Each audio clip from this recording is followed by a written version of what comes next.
आपके बाल भी बहुत ज़्यादा झड़ रहे हैं, टूट रहे हैं, बाल पहले से बहुत ज़्यादा पतले हो गए हैं, हेयर ग्रोथ रुक चुकी है, हेयर लेंथ नहीं इंक्रीज हो रही है, बाल बहुत ज़्यादा ड्राई रहते हैं, अनमैनेजेबल से रहते हैं और बालों की शाइन एकदम ख़त्म हो गई है, तो आप बिल्कुल सही वीडियो पे आए हो, क्योंकि हम कर रहे हैं 30 डेज हेयर ग्रोथ चैलेंज, जिसमें आपके टूटते हुए बाल तो रुकेंगे ही, झड़ते टूटते बाल रुकेंगे, साथ साथ आपके हेयर ग्रोथ होगी और उसके साथ आपके हेयर का टेक्सचर भी इम्प्रूव होगा। और जो ये 30 डेज हेयर ग्रोथ चैलेंज है, ये हर टाइप के पर्सन के लिए, यानी आपके हेयर की कोई भी पोरोसिटी हो, लो, हाई, मीडियम, आप बेफिक्र हो कि इन सारी रेमेडीज़ का इस्तेमाल कर सकते हो।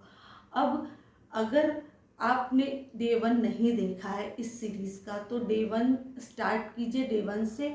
और ऑलरेडी मैंने इसकी एक प्लेलिस्ट क्रिएट कर दी है, तो वहाँ जाओगे तो आपको डे बाय डे वीडियोस मिल जाएंगी। अब आपको जब 30 days hair growth challenge start करना है तो कुछ चीज़ें भी करनी है। ये हेल्दी ड्रिंक पीना है, पहला काम करोगे आप।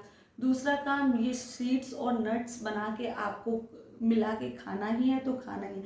अपने डाइट में ग्रीन वेजीज और फ्रूट्स को इंक्लूड करना है, ये काम तो आपको करना ही करना है, क्योंकि हमें इंटरनली भी हेल्दी रहना है, ताकि हमारी हेयर ग्रोथ जो है वो तेज़ी से बूस्ट हो, हमारी हेयर ग्रोथ अच्छी हो। ठीक है, ये 3 काम कर लिया। और एक काम सबसे इम्पोर्टेंट करना है कि हमें अपने बालों को सुलझा के रखना है।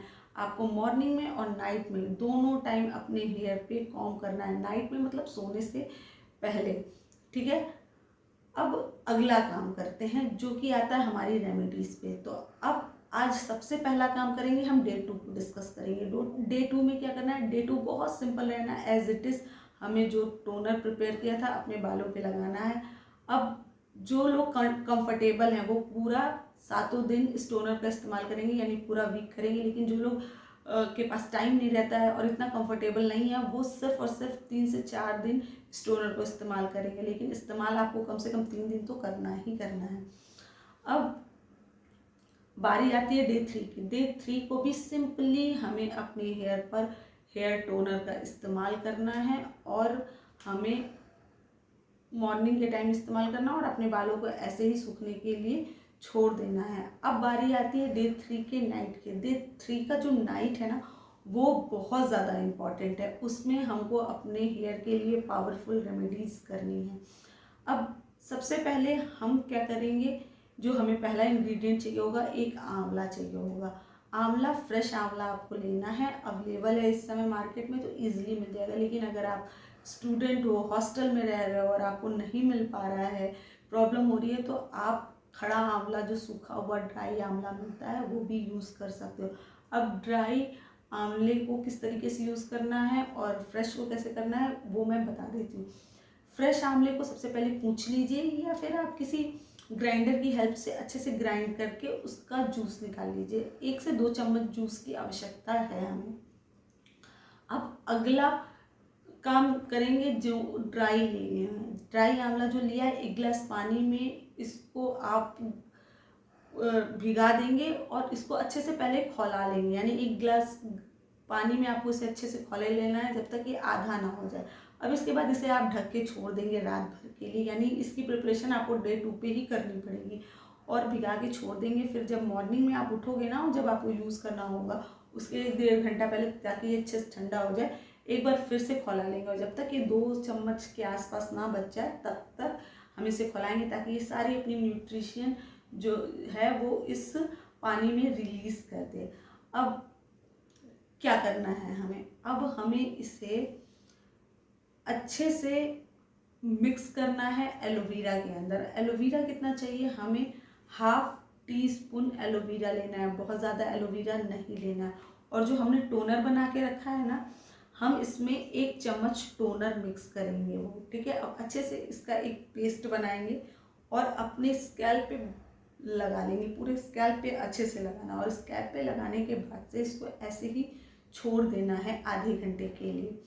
जब ये पूरी तरीके से ड्राई हो जाए, तब हम करेंगे स्टेप 2। अब जब ये ड्राई होगा ना, तो आपको अपने हेयर बड़े हार्ड हार्ड से लगेगा। ऐसे छूओगे ना तो कहोगे यार मेरे हेयर तो बड़े ड्राई ड्राई से लग रहे हैं, क्या हो गया मेरे हेयर में?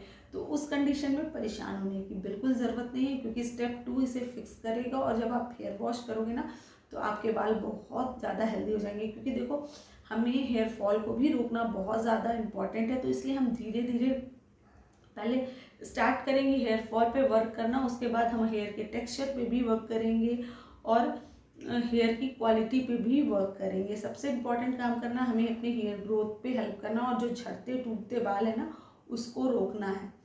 अब जब हम अपने बालों में ये सूख जाएगा तब करेंगे स्टेप 2, यानी करेंगे ऑयलिंग। ऑयलिंग करने के लिए हमें कौन सा ऑयल चाहिए होगा? देखो, अगर आपकी हाई पोरोसिटी है तो आप अपने हेयर पोरोसिटी के अकॉर्डिंग ऑयल को चूज़ करोगे। लो पोरोसिटी है तो आपको लो पोरोसिटी के अकॉर्डिंग ऑयल को चूज़ करना है। और सिंपली ऑयल को नहीं लगाना है, ऑयल को इस तरीके से प्रिपेयर करना है, ठीक है।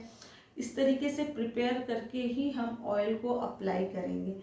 अब आप कहोगे कि इस ऑयल को तो कम से कम 7 दिन तक धूप में पकाना है, तो इस समय बहुत तेज़ धूप चल रही है, तो अभी आप करेंटली 1 दिन भी पकाओगे ना, यानी डे 2 पे इसका प्रिपरेशन करके रख दोगे, तो डे 3 के नाइट में डे 2 1 दिन पक जाएगा, एक डे 3 2 दिन पक जाएगा, तो आप इस्तेमाल करने के लिए तो ये तैयार हो ही जाएगा। एक बार आप इसका इस्तेमाल तो कर ही सकते हो। तो इस हेयर ऑयल को आपको प्रिपेयर करना ही करना है। ये आपके हेयर ग्रोथ में हेल्प करेगी, हेयर फॉल कंट्रोल करेगी और आपके हेयर को स्मूथ बनाएगी, यानी हेयर से ड्राइनेस भगाएगी। बट इस ऑयल को प्रिपेयर करते समय एक चीज़ का ध्यान रखेंगे कि आपको सिर्फ और सिर्फ अपने हेयर पोरोसिटी के अकॉर्डिंग ही ऑयल को चूज़ करना है।